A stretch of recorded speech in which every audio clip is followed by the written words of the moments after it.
I've had filet at the Japanese restaurant, Kobe Steaks. This is by far more tender than that. These vegetables are blistered a little bit with some vinaigrette.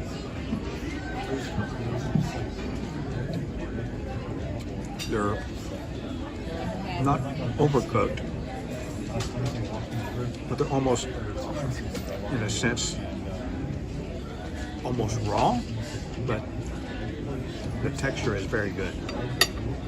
I'm not a mac and cheese person. So you don't like it? Do you like it? But if you get to the bottom of it, that's where all the juice is at, or the cream. It's good. Not bad.